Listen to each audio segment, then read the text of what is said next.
যে যিনি দাঁড়িয়ে রাখেন না সে ব্যক্তির মসজিদ কমিটির দায়িত্বশীল হতে পারবে কিনা। চমৎকার প্রশ্ন। যিনি দাড়ি কাটেন তিনি ফাসিক।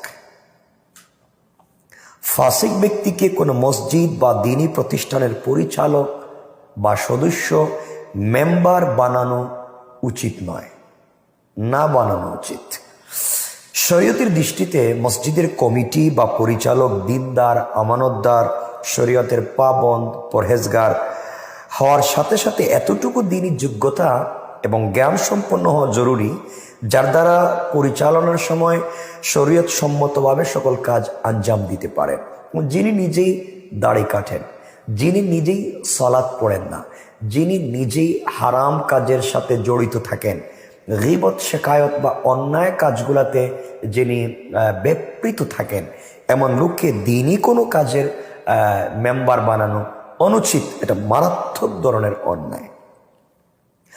তাছাড়া যার ভিতরে দ্বীনি জ্ঞান নাই, সেই ব্যক্তি গুরুত্বপূর্ণ ব্যাপারে মজলিসে শোরার বা দ্বীনি কোনো ব্যাপারে বড় বড় মানুষদের পরামর্শ নিয়ে কাজ করতে পারবে না, কারণ পরামর্শ নিয়ে এইভাবে কাজ করার মতো যোগ্যতা এবং গুণ তার ভিতরে থাকা প্রয়োজন। সুতরাং যিনি দ্বীনি কোনো প্রতিষ্ঠান, মাদ্রাসা হোক, মসজিদ হোক বা দ্বীনি সংশ্লিষ্ট কোনো প্রতিষ্ঠানের মোতাওয়াল্লি, পরিচালক বা কমিটির সদস্য বানানোর সময় তার দিনদারি, তার পরহেজগারি, তার আমানতদারি, তার বিশ্বস্ততা দেখা একান্ত প্রয়োজন। ফাসিক কোনো ব্যক্তি, জাহেল কোনো ব্যক্তিকে দ্বীনি কোনো প্রতিষ্ঠানের দায়িত্বে নিয়ে আসা মারাত্মক পর্যায়ের বোকামি। এটা সাধারণ কোনো অফিস আদালত নয়, কারণ যার ভিতরে দ্বীন নাই, যার ভিতরে জ্ঞান নাই, যার ভিতরে ধার্মিকতা নাই, সেই ব্যক্তি মসজিদ মাদ্রাসায় যারা জব করেন, উলামায়ে কেরামদেরকে অফিস আদালতের কর্মকর্তা কর্মচারীদের মতো ব্যবহার করবে, খারাপ কথা বলবে, তাদের সাথে অন্যায় আচরণ করবে। এটা চূড়ান্ত পর্যায়ের হারাম এবং ভুল।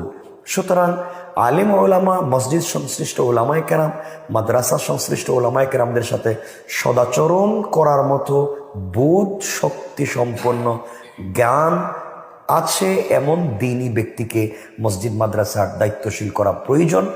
নচেত যারা ফাসিক, যারা ফুজ্জার, সুদ ঘুষের সাথে জড়িত বা হারাম কাজে জড়িত, তাদেরকে যদি মসজিদের দায়িত্বশীল বা ইসলামিক প্রতিষ্ঠানের দায়িত্বশীল করা হয়, এতে উপকারের জায়গায় মারাত্মক পর্যায়ের অবনতি এবং অপকার হওয়ার সমূহ সম্ভাবনা বিদ্যমান থেকে যায়।